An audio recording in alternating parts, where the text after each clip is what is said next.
Seja nosso Senhor Jesus Cristo, para sempre seja louvado.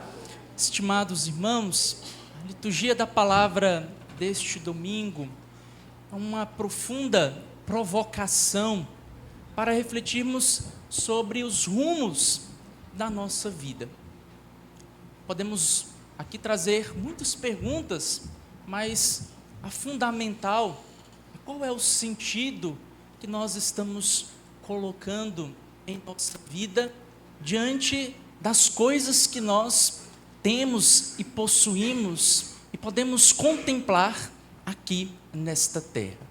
Escutamos no livro do Eclesiastes o autor sagrado chamando tudo aquilo que existe fora do plano de Deus de vaidade. Aqui é importante entendermos que a palavra de Deus em nenhum momento ela busca demonizar os bens, o dinheiro, as posses, aquilo que nós conquistamos. Mas ela quer ressaltar que estes elementos não são elementos fundantes da nossa vida.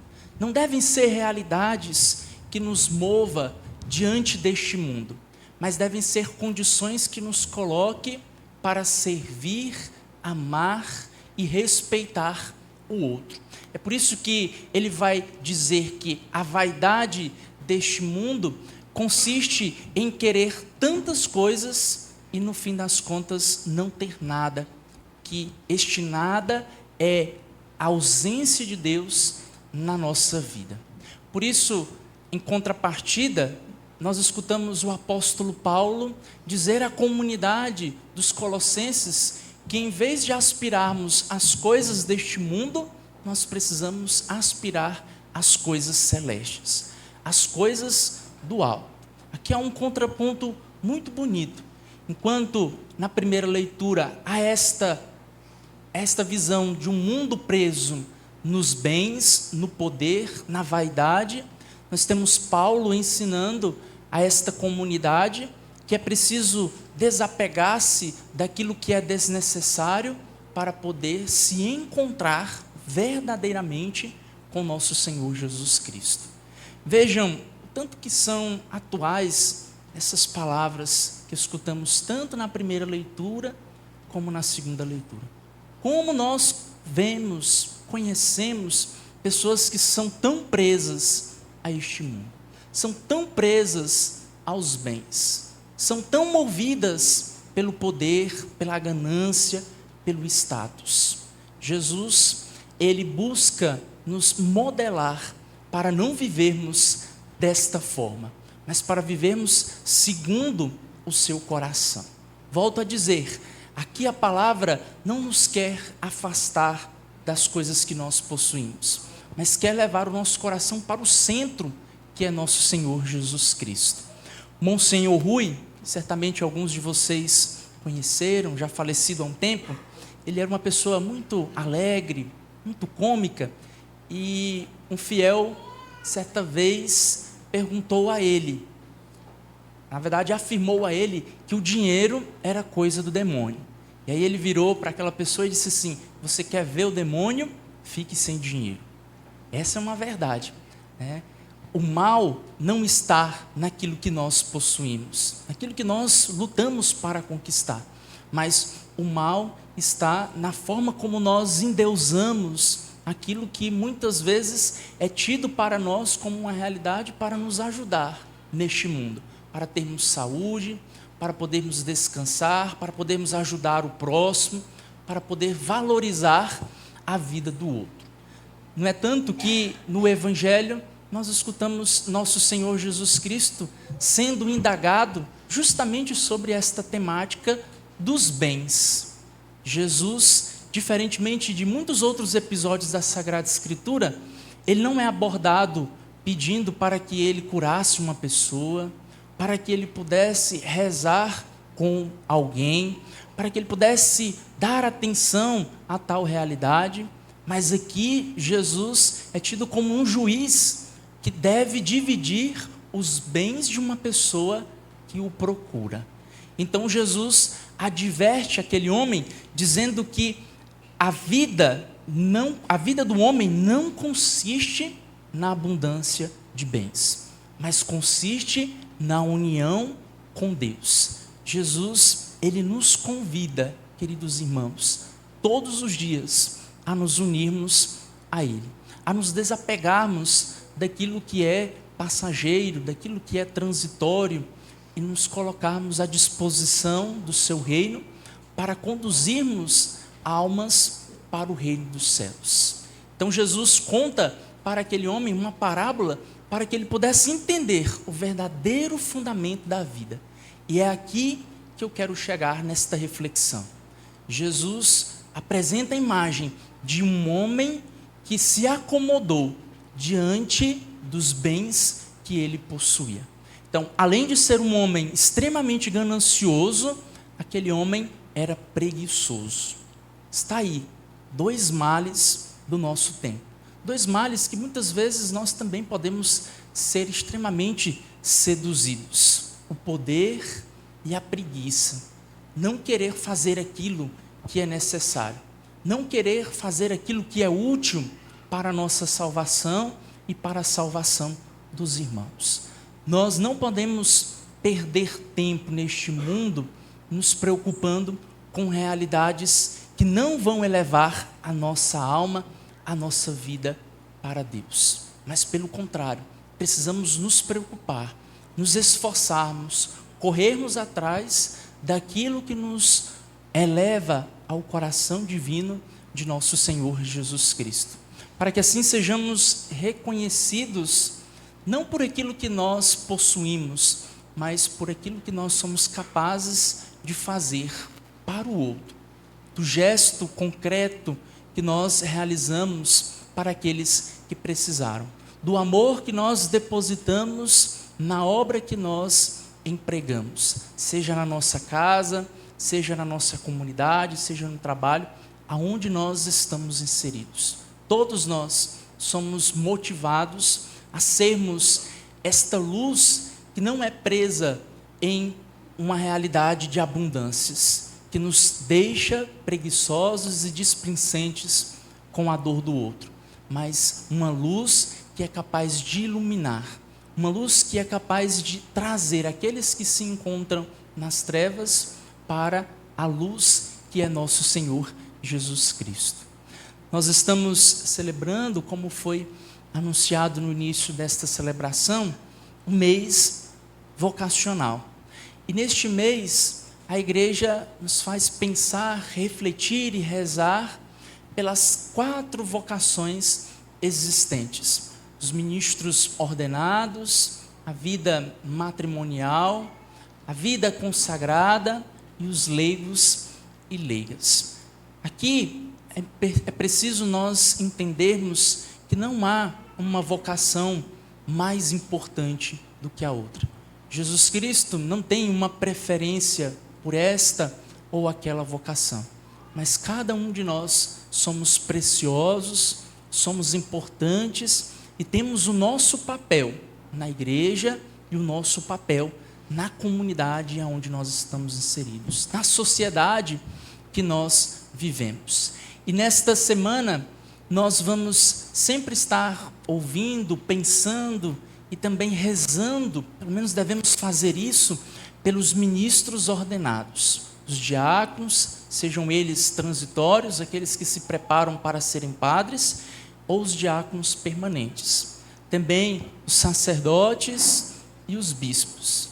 Estes foram conferidos a graça de poder conduzir, animar o povo para alcançarem a salvação. Estes possuem uma centelha divina no seu coração que os une e os configura mais a nosso Senhor Jesus Cristo. Nós precisamos rezar para que Deus continue suscitando muitos ministros ordenados para conduzir e guiar o povo a eles confiados. Nós, de modo muito especial, precisamos intensificar a nossa vida de oração, seja ela a oração pessoal ou a nossa oração comunitária, pelas vocações sacerdotais. Nós precisamos de padres, a igreja como um todo, não somente Palmas, Tocantins, mas o mundo precisa de sacerdotes. A igreja precisa de sacerdotes. Nós dependemos da Eucaristia, dependemos do sacramento da reconciliação, dependemos dos outros sacramentos para nutrir a nossa alma. Sem dúvida, estes sacramentos passam pelas mãos destes homens que consagraram a sua vida a Deus. Na Arquidiocese de Palmas, hoje nós temos somente 7 seminaristas. Para quem não sabe, um seminarista é aquele que se prepara para ser padre. 5 no seminário maior e 2 no seminário menor. Então, para uma realidade como a nossa, Palmas e as outras paróquias que nós temos no nosso interior, é uma realidade que muito nos preocupa, porque as pessoas vão chegando à nossa cidade, muitas pessoas vão tomando corpo, vão tomando forma, a cidade vai crescendo e não há padres suficientes para atender às realidades que nós tanto precisamos. Se hoje o Padre Pedro morrer, nós vamos sofrer. Vai faltar um padre. Uma missão vai ser desfalcada. E aí Deus vai providenciar outro. Mas não é fácil nós pensarmos em um padre de um dia para o outro, né? Não é fácil pensarmos nisso, porque é preciso contar com os padres que ali estão na realidade daquela arquidiocese, daquela diocese, na prelazia, aonde estão. Por isso nós precisamos fazer com que as nossas orações e as nossas súplicas a Deus possam também fazer com que essas realidades suscitem homens dispostos a doarem a sua vida por esta causa. Uma causa que vale não somente a pena, mas ela vale a vida. Não a vida do sacerdote, mas a vida daqueles que são confiados a ele. Quero terminar esta homilia trazendo a vocês uma história que deve nos fazer pensar muito sobre a vocação sacerdotal. Certa vez, uma mulher muito rica foi ao encontro do padre João Bosco, São João Bosco, um padre italiano. São João Bosco, ainda em vida, tinha uma grande fama de santidade. E aquela mulher queria muito saber qual seria o futuro dos seus 3 filhos. O filho mais velho, o filho do meio e o filho mais novo. Então ela perguntou para São João Bosco do primeiro: o que este meu filho vai ser? Então São João Bosco disse que ele seria um grande general. Muitos anos depois, aquele homem se tornou um grande general. Depois, o segundo filho do meio, ela perguntou, e ele disse que aquele jovem seria um grande político, um homem que ajudaria muito as pessoas, seria muito honesto, seria muito zeloso com as coisas públicas. E assim aconteceu, muitos anos depois. E o filho mais novo, então, São João Bosco, titubeou um pouco antes de responder. E a mãe ficou preocupada, insistiu para que São João Bosco dissesse o que aquele filho seria. Então, São João Bosco, olhando com o seu olhar muito terno, muito humano, disse que aquele jovem seria um sacerdote. A mãe deu um pulo para trás e disse assim: eu prefiro que o meu filho morra e que ele seja um padre. Poucos dias depois, aquela criança caiu em uma enfermidade e aquela mãe desesperada foi ao encontro de São João Bosco. São João Bosco disse que não tinha mais nada o que fazer, pois a mãe havia pedido a morte do seu filho. E assim aconteceu, aquele jovem faleceu. Qual é a moral desta história? Primeiro, para dizer que a nossa oração, as nossas palavras, sobretudo vocês, pais, ela tem um poder muito grande. E aquilo que vocês devem dar aos filhos de vocês são as coisas do céu. É isso que não vai ser roubado, é isso que não vai ser consumido, não vai ser destruído por ninguém. O valor da fé, o valor dos bons costumes, da moral, isso nunca vai passar. Mesmo que às vezes ele possa se desviar um pouco do caminho, mas ali no coração, a semente de Deus foi plantada. E o segundo aspecto é aquele fechamento que a mãe teve para acolher a graça de ter um filho sacerdote. Muitas vezes acontece isso também. Mães, pais que questionam este desejo no coração que é colocado por Deus em seus filhos, que até mesmo perseguem, não apoiam essa decisão, humilham os filhos e tantas outras coisas. Nós precisamos pensar que a vocação sacerdotal, ela muito mais do que sair do meu vizinho, ela precisa também brotar na minha casa.